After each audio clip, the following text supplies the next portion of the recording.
We are back. Hi, everybody. It's good to see you again. We are back. It is the fall, and as promised, we are here to share what's going on and how to help you in your custody case. So, a couple of things before we start. The first is, as always, we remind you that we aren't giving legal advice, we're not giving you therapy. What we do at Best Foot Forward is we are coaches and we go through different aspects of your custody case. So, what we're going to do based on you guys responding in various forms and saying, this is what we want the most, this is what we want to hear about, what we want to know about is going on in the family courts right now. Evidence, gathering evidence, presenting evidence, that is overwhelmingly what people want to hear about the most. Okay.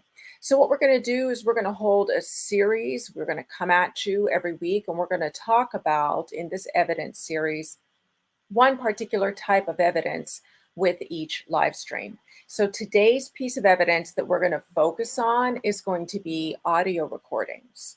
Okay.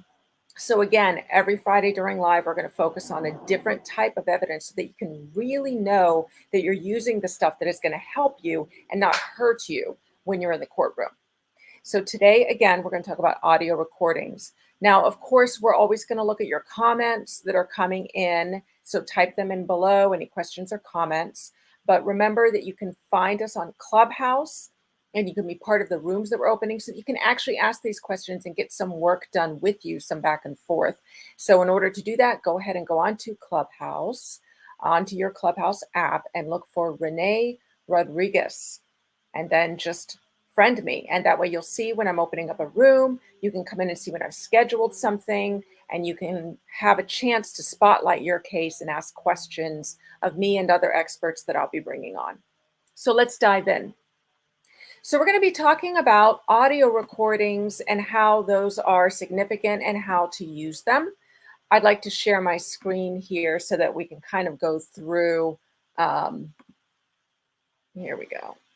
This is essentially what we want to be looking at. All right. So we're going to talk about audio recordings, and more specifically, I'm going to take you through the 4 most important things to keep in mind with your audio recordings and talk a little bit about that. Audio recordings, by the way, first need to be legal in your state. So ping us if you're not sure if audio recording is allowable in your state, and we can answer for you. Otherwise, you can go ahead and Google it on the internet simply by asking for recording laws and then fill in your state. And then you'll be able to see, whether it's one-party consent or two-party consent. If it is a one-party consent state that you're in, what that means is as long as one party that's in the conversation is aware that it's being recorded, then it is legal to make that recording. So if you are part of the conversation, you are that one person that counts. So you can record conversations whether or not others are aware of it. If you are in a two-party consent state, all parties need to be aware that the conversation is being recorded.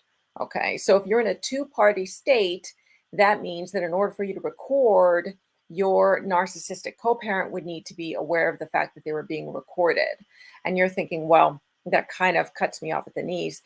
When you're having a discussion with them, what you can do is you can say, if you don't mind, I'd like to record this so that I can remember what I said and so that we both are held accountable for what we talk about here. Is that agreeable to you? That might work. It has worked. So there's no reason you can't try. And it also lets them know that you're asking before you record anything. So that allows them to be aware of the fact that that you're above board, that you're not going to do anything you're not supposed to be doing, right? So if you are able to do audio recordings, there are various ways in which, or various people, various situations that people will use audio recordings in court that are quite effective. All right.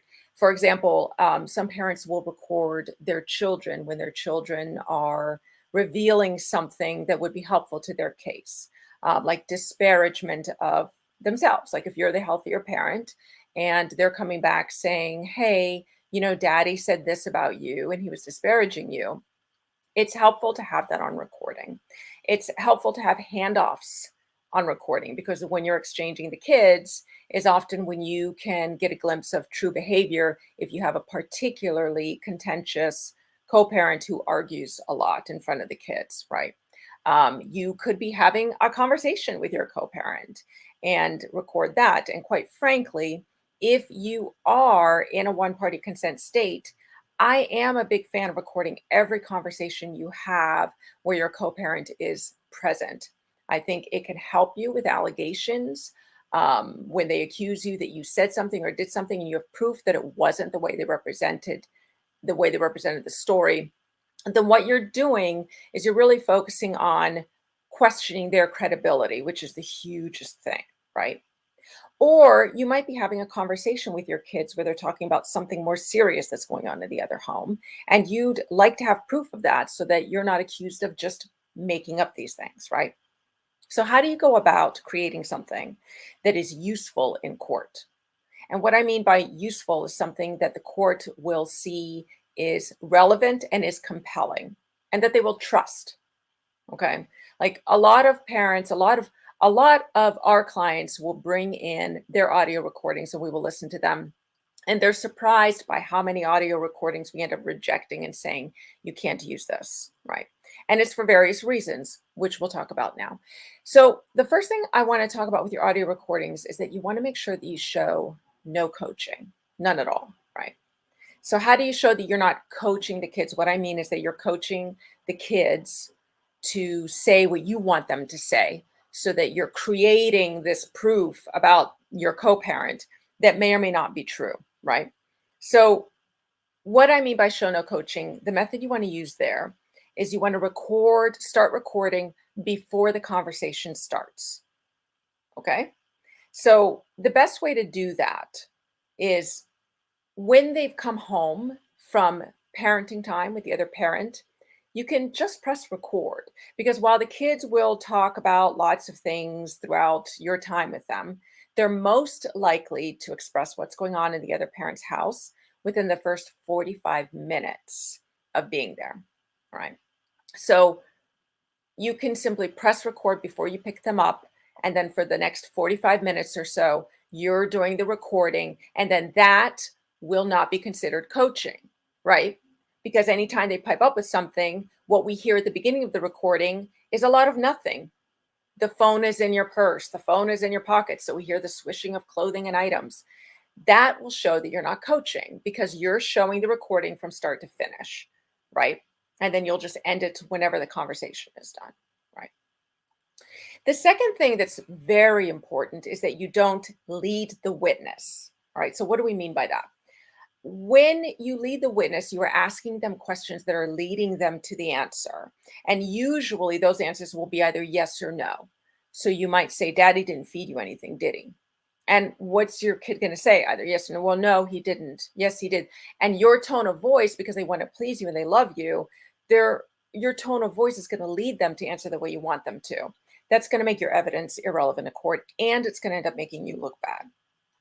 So when your children are entering into a conversation with you where you're thinking, this is it, this is my way of getting proof that what I'm saying is true, but how do I go about getting them to talk about it and it'll still be relevant and compelling and trustworthy?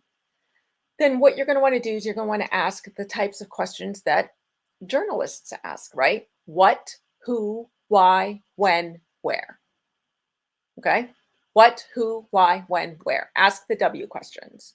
And you should never answer your questions with right. If you're asking them something like, you didn't brush your teeth this morning, right? Then, that's a leading question. And so it's going to make your recording irrelevant and untrustworthy. And in a way, it taints it. Okay. So that's how you're going to want to ask questions when you're in conversation with your kids and they're talking about something that you know is important that the kids should know is going on in the other household. Okay. The third bullet point here is demonstrate firm but loving parenting, right? So the majority of the time, the reason that we tell our clients that we reject some of the samples, the audio recordings they're sending us that they want to use, it's because of the way that they are appearing in it. right?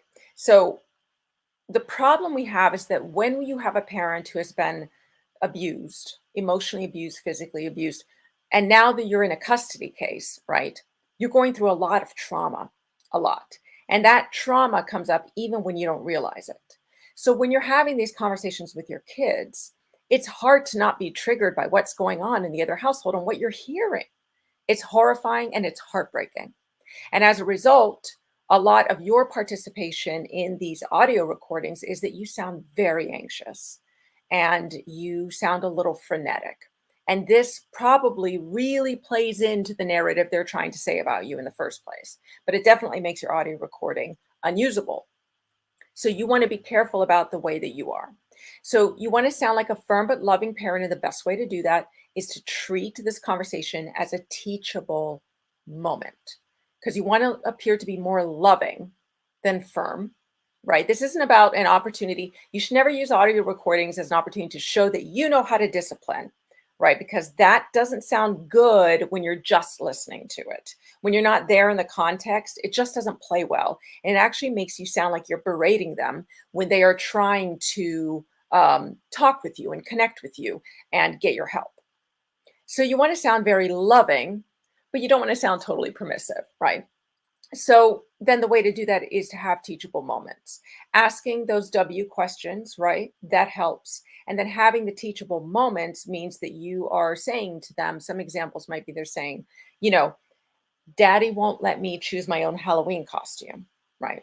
So then what you might come back with is, well, what is it that you want to be this year? How is it that you asked him the question? What did he say when you said this? So you're asking them to explain the situation so they can get more details. And then you can teach them, well, here's how you can respond to that. Here's what you can say, right? So you want to create these teachable moments. But that then leads into the final bullet point, which is you really want to demonstrate collaboration, right? So what I mean by that is that it's important to not disparage or give any hint of turning them against the other parent, because you don't want that, right? You just don't. Your kids, regardless of how a narcissistic co-parent treats them, right? They still think of themselves as half of one parent and half of another, some blend of the two of you, right? They came from the two of you, and that's basically what's in their headspace. So when they disparage you, it's bad. But if you're the healthier parent, it's almost worse when you disparage them, because you're giving them that example. You're allowing them to trust you more by way of showing that you're the healthier parent, by way of behaving in that way. Okay. So then, um, what are ways that you can demonstrate collaboration? You want to talk in terms of supporting their relationship with the other parent. More specifically, you're always trying to support a healthy relationship with their other parent. Now, a lot of you are saying, well, that's just not possible. With many of you, I agree. All right. At this time, or possibly ever, it's not. It's not possible because they have narcissistic personality disorder or some other cluster B personality disorder that makes it so that they they're not going to be able to have a healthy relationship with anybody, let alone their children, right? But that doesn't mean that you can't maintain that and use that language that you would love for your kids to have a healthy relationship with your other parent, even if you know that's not true. That should still be your wish, right? So always think in terms of you're supporting a healthy relationship with a co-parent. And so here's how that might look, right? I've got some specific examples, some language that you can use for this. Really, what you want to do is you want to demonstrate how they can use their voice. And with children, they need that language, and you can even practice it with them. They might at first be kind of like, I don't want to do this, but in truth, they crave knowing what to say. They crave the help of knowing what to do in these situations. Okay. So you want to do it in a way that doesn't disparage the other parent or creep into an anti authority sort of thing, right? You don't want to teach your kids um, uh, to press against authority in a way that doesn't work, especially because you know that authority is so important to a narcissistic co-parent. All right. So here's some language that you can give them that will help.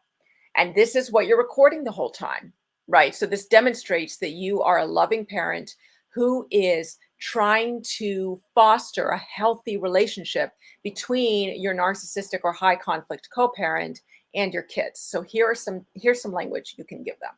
You can say, you can tell him, this is what I'm thinking, this is what I'm feeling, right? So you want your children to be able to use their voice. Now, I know a lot of you are going to say, but that's useless against a narcissistic parent. Absolutely. That's not what we're focusing on today. What we're focusing on is how can you get an audio recording that is usable in court, right? And remember, what we're focusing on now is making it so that we don't just disqualify your recording because of the way that you're appearing in it. So it helps when you are showing that you are helping the kids have that relationship with the co-parent. So teach them to say, but I think this. I don't feel good when you say that. You hurt my feelings when you say that. I think that I want to do this, right? So teach them how to use terms that are I think, I feel, I'm thinking, I'm feeling, right? And as you teach them how to do that, and if you need to do audio recordings again in the future, then what you're going to find is they're going to say that they're using this language with the parent, and they're also going to quote what the other parent said to them when they try to express themselves and use their voice with the other parent. And that's going to show a lot about what the other parent is like. Okay. So these are all of your practical tips. These are all the things that make or break your audio recording. So make sure you go in, apply these things to your audio recording. And if you're listening to it and you're kind of like, dag nabbit, this recording isn't going to work, then you do have to reject it, even if there's something good in it. And some people might ask, well, what if there's something good in it and then it starts to go awry and I don't want to use the rest of it? It still disqualifies it, because if you start trimming these things, it actually shows up. There's a digital stamp that shows that you've trimmed it, right? And that makes your audio recording untrustworthy, which chips away at your credibility. And your credibility needs to be 100% fantastic. Okay, it's got to be absolutely rock solid. So go through, apply these things. If you're not sure how you sound, get somebody to listen to it someone very objective, who isn't all about just being on your side, right? Someone who can come back and can say to you, okay, look, you actually sound this way. So I love the first part of this, but because you said this, or because you used a cuss word, or because this, that, or the other thing, or you started to get cross with them, it doesn't show you in your best light. I mean, that can be hard, which is why it kind of takes practice to create a successful audio recording. And then the last thing I want to leave you with is, if you have a bunch of audio recordings that are all great, the truth is you really only want to be using one or two of them. And that's hard for a lot of people to hear.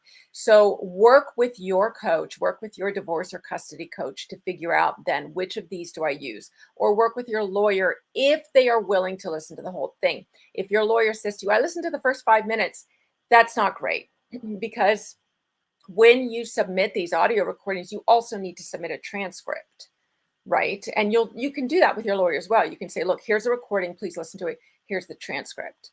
But you can't, if your lawyer says to you, well, this is great, they're only going to read the transcript, they're never going to listen to it. So don't worry about the fact that you're a little harsh at one point in it, right? You know, that's a problem because then if you have an evaluator or a GL who does indeed listen to it and you come off sounding harsh, that's a problem. And I'm not condoning that you be harsh with your kids and hide that. What I'm saying, though, is that the interesting thing about just listening to an audio recording is that just somebody being anxious can come off sounding harsh. And so that's why you need somebody else to assess it, all right, before you go submitting it as potential evidence.